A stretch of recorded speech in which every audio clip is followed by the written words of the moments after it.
Good morning everyone, I am Vipul Agarwal. चलो आज शुरुआत करते हैं अपनी class without wasting our time. हमारा कौन सा चैप्टर मैंने शुरू कराया था? मैंने शुरू कराया था फॉरेन एक्सचेंज रेट।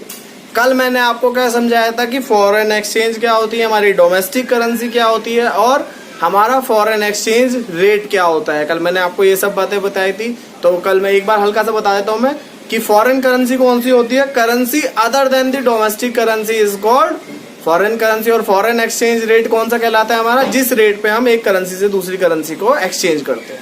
ठीक है, कल हमने यहां तक करा था। आज की बात करते हैं हम। आज हम क्या करेंगे? आज मैं आपको समझाता हूँ करेंसी का डेप्रिसिएशन मतलब कम होना और करेंसी का एप्रिसिएशन मतलब बढ़ना। अब आपके दिमाग में एकदम सवाल आएगा, सर इसमें तो कुछ भी नहीं है, करेंसी जब कम हो रही होगी तो करेंसी डेप्रिसिएशन, जब बढ़ रही होगी तो करेंसी एप्रिसिएशन। नहीं, इतना आसान नहीं है, थोड़ा सा बात है, कोई अलग टाइप की बात है, तो समझो इस बात को।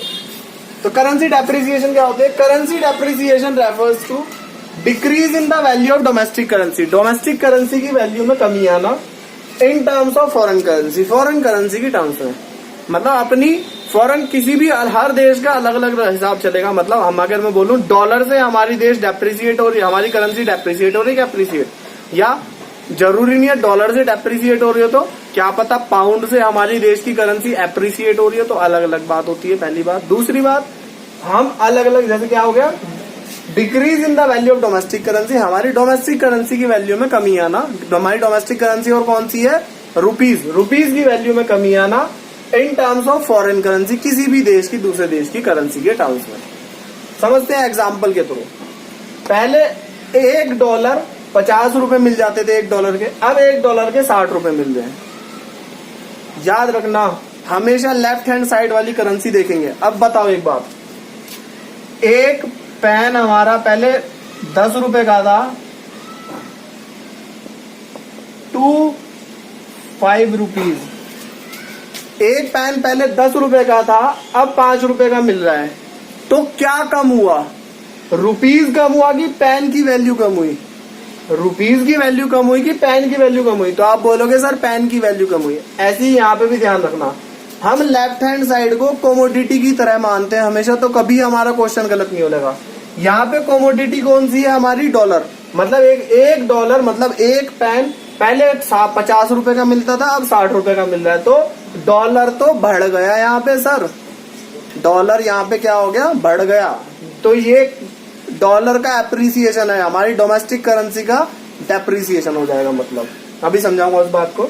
यहाँ पे देखो, अब रुपीज यहाँ पे कॉमोडिटी होगी। पहले $1.66 मिल जाते थे, अब $1.50 मिल रहे हैं। अब यहाँ पे डॉलर पैक का प्राइस मतलब रुपीज हमारी कॉमोडिटी है, तो मतलब एक पेन पहले इतने का मिलता था, इतना, तो रुपीज की वैल्यू डाउन होगी। रुपीज यहाँ डेप्रिसिएट हुआ है। बच्चे पता क्या सोचते हैं? बच्चे दिमाग में ये कंफ्यूजन होता है कि सर पहले डॉलर के आगे लिखा है 1.66, अब डॉलर के आगे लिखा है 1.50, तो डॉलर कम हुआ ना? नहीं बच्चों, डॉलर कम नहीं हुआ है। तो ऐसे समझेंगे, पहले एक पेन हमारा इतने का आता था, अब इतने का आ रहा है, तो रुपीज की वैल्यू डेप्रिसिएट हुई है यहाँ पे। इसलिए मैं बोल रहा था अलग तरह का होता है थोड़ा। अब एक और बात समझाता हूँ। अगर एक करेंसी डेप्रिसिएट हुई होगी तो इसका मतलब ऑब्वियस सी बात है दूसरी करेंसी क्या हुई होगी? एप्रिसिएट। तो अगर यहाँ पे डॉलर एप्रिसिएट हुआ है तो दूसरी करेंसी मतलब रुपीज क्या हुई है? डेप्रिसिएट। यहाँ पे रुपीज क्या हुआ है? डेप्रिसिएट। इसका मतलब डॉलर क्या हुआ है? एप्रिसिएट। ओके है, बात समझ में आ गई? एप्रिसिएशन डेप्रिसिएशन, इसका इफेक्ट भी समझ लो। पहले $1 लेके आदमी आता था विदेशी, और वो ₹50 का सामान खरीद लेता था। अब वो ₹60 का सामान खरीद ले सकता है हमसे, क्योंकि रुपीज के प्राइस कम हो गए, रुपीज डेप्रिसिएट हो गया हमारा। ठीक है ना? अब तो वो ₹60 का सामान खरीद सकता है। ठीक है ना? तो वो ज्यादा सामान खरीदेगा हमसे कि कम सामान खरीदेगा? तो ऑब्वियस सी बात है, पहले मेरे को जो सामान ₹50 में मिलता, ₹60 मतलब पहले मैं $1 लाके ₹50 का सामान खरीद लेता था, अब मैं ₹60 का सामान खरीद लेता हूँ। तो मैं ज्यादा कहूंगा भाई ज्यादा से ज्यादा खरीद लो सामान, क्या पता दोबारा से वैल्यू खराब हो जाए। तो हम इंडिया वालों की सेल बढ़ेगी। मतलब क्या बढ़ेगी? एक्सपोर्ट टू यूएसए, मतलब डॉलर में एक्सपोर्ट हमारा बढ़ेगा। बहुत सिंपल, कितना आसान था। एक और बार समझा देता हूँ, वैसे तो समझ में आ जाना चाहिए। यहाँ पे डॉलर का प्राइस क्या हुआ, पहले 50 रुपए था, अब 60 रुपए है। मतलब पहले 50 रुपए मिल जाते थे डॉलर के, अब 60 रुपए मिल जाते हैं। तो इसका मतलब डॉलर एप्रिसिएट हो गया है। हमें लेफ्ट हैंड साइड करेंसी पे ध्यान देना है। तो इसका जस्ट अपोजिट रुपीज क्या हो गया है यहाँ पे, डेप्रिसिएट। जैसे कह लो यहाँ रुपीज पहले इतने डॉलर मिल जाते थे 1.66, अब 1.50 डॉलर मिल जाते हैं। तो मतलब रुपीज तो क्या हो गया, डेप्रिसिएट, मतलब डॉलर एप्रिसिएट हो गया। बाकी मैंने आपको बता दिया कैसे इसका इफेक्ट पड़ता है। अब इसको समझो, करेंसी एप्रिसिएशन इसका जस्ट अपोजिट हो गया। एप्रिसिएशन का मतलब होता है बढ़ना, बढ़ाना।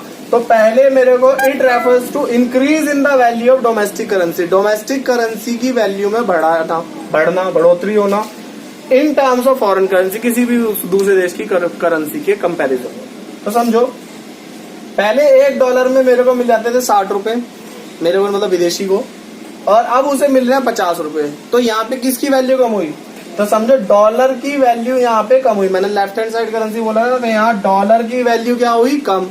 और डॉलर की वैल्यू कम होने का मतलब क्या है, रुपीज की वैल्यू क्या हुई होगी, इंक्रीज। मैंने बताया ना अपोजिट इनवर्स रिलेशन चलेगा दोनों में।